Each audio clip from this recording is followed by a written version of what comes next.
All right. How about that? It's got an intro and everything. Yeah. Well, P, I like the train theme. Woo, woo. Chuka, chuka, chuka, chuka, chuka, chuka, chuka. P, a lot of people might enjoy celebrating their birthday in myriad ways, but this man that joins us right now is spending his 46 with us. A big happy birthday to Paul Haddad, the author of High Fives, Pennant Drives, and Fernando Mania, a fan's history of the Los Angeles Dodgers glory years, 1977 to 1981. We welcome to the Petros and Money Show the great Paul Haddad. What's up, Paul? Hey, guys, and I've never been introed by a train before. That was great. Hey, Happy 46 there, Paul. Old school Thank book. you. You know, got old school train. Celebrating with you guys is awesome.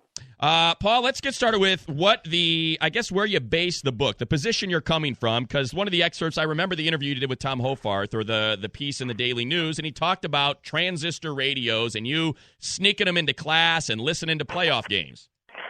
Yeah, that's correct. You know, because back in the day, I grew up in Los Angeles in the 70s and 80s, and in the 70s, radio was really the only portal to listen to the Dodgers then. And, of course, some games were on TV, mostly road games. But, yeah, back then, you know, pre-internet and everything, when I was at school, I remember being at school during the 1981 season when the Dodgers were facing the Expos in Game 5 of the division series, and the winner, of course, would advance to the World Series. And that's the game where Rick Monday hit the eventual game-winning homer in the ninth inning. And I was stuck in a classroom when that went on, and I was listening to transistor radio in my backpack, and I was sticking my ear over my backpack and passing notes between me and a buddy in class, and we eventually got busted by our teachers. We had to turn our radios off, and then like 2 minutes later, we heard this cries and hysteria from other classrooms around us that were actually listening to the game. Their teachers were letting them hear the game, and that's when Rick Monday hit his homer. That is rough. Now, look, it's a wonderful-looking book, and it's available right here, Amazon.com, Barnes & Noble, Costco, other retailers, High Fives, Pennant Drives, and Fernando Mania. But Paul, would you have been inspired to write this book if there was no such thing as Vin Scully? The sole reason I wrote the book is because of Vince Scully. Vince Scully is the one who got me into the Dodgers. I remember, you know, they say chicks dig the long ball. So do little kids. My 6-year-old now goes crazy whenever Kemp hits a homer. He'll imitate Vince Scully or on the radio Charlie Steiner when we're driving around. And that was the same thing that got me into baseball when I was about 10, 11 years old. I remember being captivated by Vince Scully's voice, the excitement, the sort of fever pitch that would come into his voice when he'd say, you know, like, high drive in a deep left field. That just would so excite me. That's what got me into baseball was Vinny. And then subsequently I got into the Dodgers because of him. Paul, the way the title reads, it's almost like Fernando Mania is separate from everything else. It was its own cultural phenomenon. In all your years, and you've spent them here in L.A., have you seen anything that you can compare to what Fernando Mania was? And granted, it's time and place because you were a young man, but anything even close to that? I haven't, and I don't know if we ever will again. It was almost like a 100-year flood.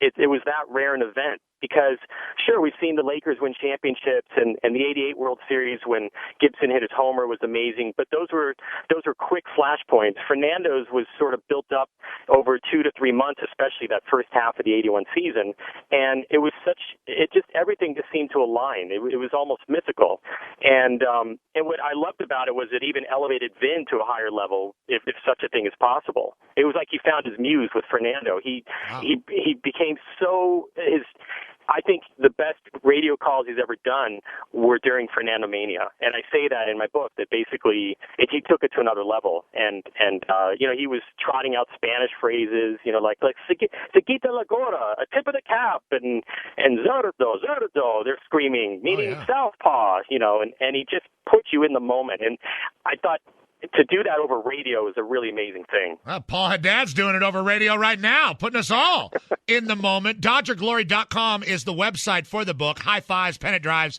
and Fernando Mania. How long did it take you to do this book? And how many people did you talk to?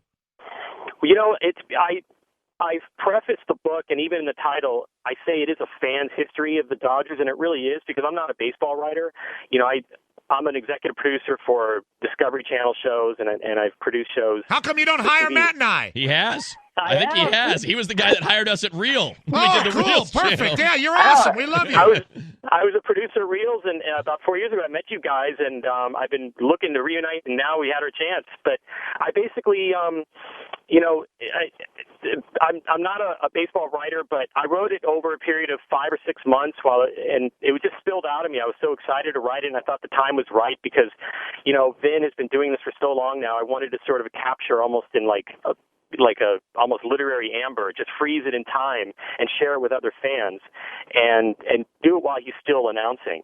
So I thought that was important to get it out, and it was really a labor of love. And it is so often, just like I said, time and space, and you recounting being stuck in Mr. Bland, and I believe that was his name, right? Mr. Bland's class, trying to listen to Game 5 of the NLCS. What an a-hole, Mr. Bland. Yeah, his name really was Mr. Bland, and to this day, 30 years later, I'm still very upset about it. God, I wish he was Mr. Hand. He would have let you have a pizza. Paul, your friend Rob Show works with us, and I hate to put you on the spot, but, I mean, he's calling you out here. He says you do a ridiculous Marlon Brando impersonation, and that we had to put it to you and ask you to like do it an for American us. in Paris Brando or Godfather? He said Godfather, I think, is really in the wheelhouse. Is that correct, Paul? I don't think I concur with that. The weird thing is my Brando sounds like John Lennon. You know what? It does sound a little bit like John Lennon. That's the best I got. It's been a while. Hey, good effort. Good effort.